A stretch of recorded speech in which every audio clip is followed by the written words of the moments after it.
आज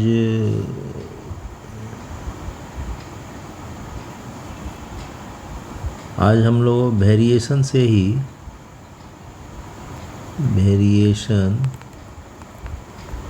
simple interest पढ़ेंगे। Simple, उसके आगे तो बहुत सारा हम लोग पढ़ लें, इसके आगे वाला वीडियो में सिंपल इंटरेस्ट। ये वेरिएशन से पढ़ाने से बच्चों को बेसी समझाना, माने ये बहुत इजी वे में वो लोग समझ जाएंगे। अब देखिए, बच्चों से पूछा जाएगा कि मान लीजिए कि किसमें इंटरेस्ट बेसी मिलेगा। जिसका प्रिंसिपल बेसी होगा तो इंटरेस्ट बेसी होगा, तो क्या होगा, डायरेक्टली प्रोपोर्शनल हो गया। फिर मान लीजिए रेट जिसका बेसी रहेगा तो उसमें भी इंटरेस्ट बेसी मिलेगा, ये भी डायरेक्टली प्रोपोर्शनल हो गया। अब बेसी दिन के लिए रखेंगे तो वो भी आपका डायरेक्टली प्रोपोर्शनल हो गया। अब इसका जॉइंट वेरिएशन बना देंगे तो क्या होगा, PRT। ठीक है। अब इसको, अब ये I is equal to mathematical में सम कांस्टेंट PRT, तो कांस्टेंट इज इक्वल टू कितना हुआ, I अपॉन PRT।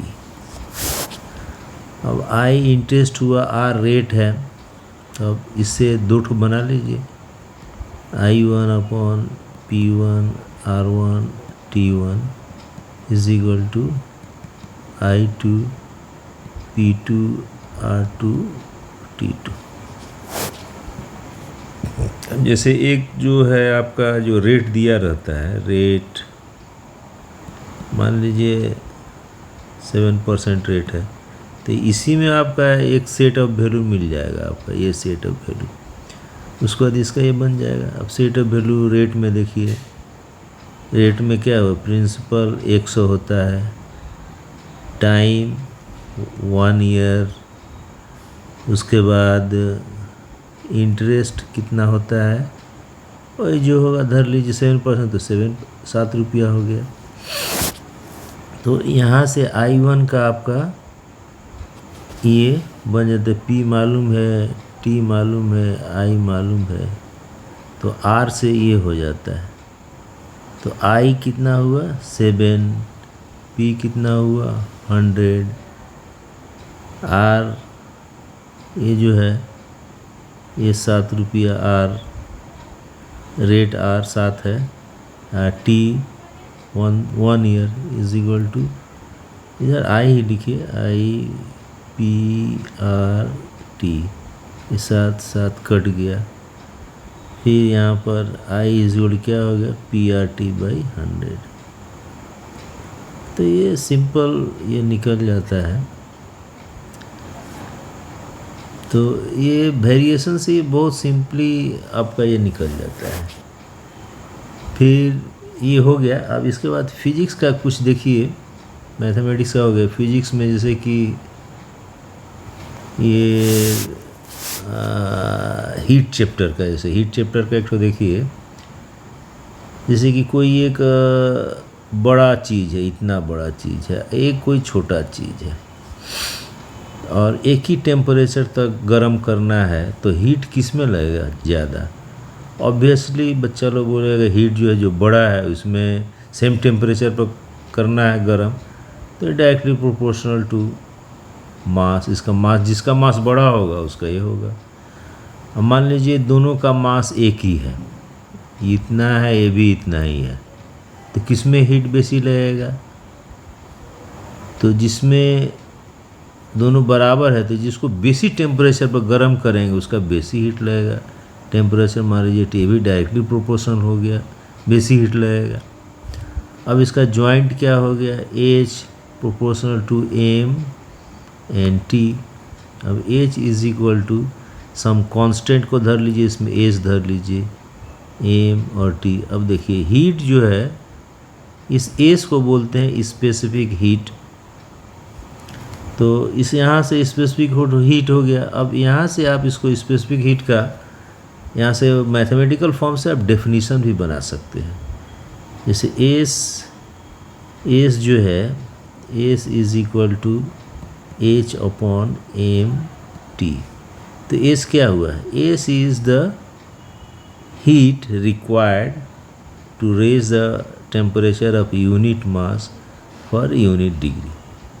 अब जैसे H धर लीजिए, हीट का ऐसे यूनिट क्या होता है, धर लीजिए ये कैलोरी होता है। अब मास का क्या हो गया? ग्राम हो गया, और टेम्परेचर का डिग्री सेंटीग्रेड। तो स्पेसिफिक हीट का जब भी यूनिट क्या हो गया? ये हो गया। तो यहाँ से सिंपल निकल सकता है। तो कोई पूछे यहाँ से हम डेफिनेशन बना सकते हैं स्पेसिफिक हीट का definition. Specific heat, what is specific heat? Define specific heat. माने इसका कितना यूज है वही हम दिखा रहे हैं, वेरिएशन का। Define specific heat of a substance.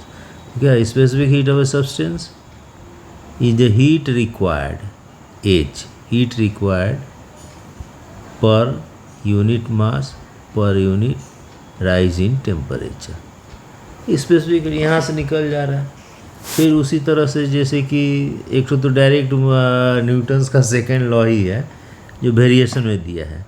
Force is directly proportional to the rate of change of momentum, rate of change of moment ddt of mv। ये क्या हो गया? F प्रोपोर्शनल टू m और ddt ऑफ v मतलब acceleration हो गया। तो ये हो गया। अब यहाँ पर जो है, यहाँ से भी फोर्स का डेफिनेशन हम यहाँ से निकाल सकते हैं। F is equal to some constant m और m। अब यहाँ पर k का वैल्यू कैसे निकलेगा? F by M A. मान लीजिए सब 1 1 1 हो तो k का वैल्यू 1 हो गया। फार्मूला क्या हो गया? Force is equal to mass into acceleration. अब यहाँ से डेफिनीशन अब बना सकते हैं, व्हाट इज फोर्स। अब इसको क्या होगा? फिजिक्स से तो इसको समझाना होगा। Force is an agent which is applied on a body of unit mass produces unit acceleration। अब जैसे इसका यूनिट धर लीजिए न्यूटन है, 1 न्यूटन, मास कितने हो जाए? किलो में हो जाएगा। एक्सेलरेशन क्या हो जाएगा? मीटर पर सेकेंड स्क्वायर। ये हो गया। अब 1 न्यूटन फोर्स कैसे डिफाइन कीजिएगा? यहीं से डिफाइन कर लीजिएगा।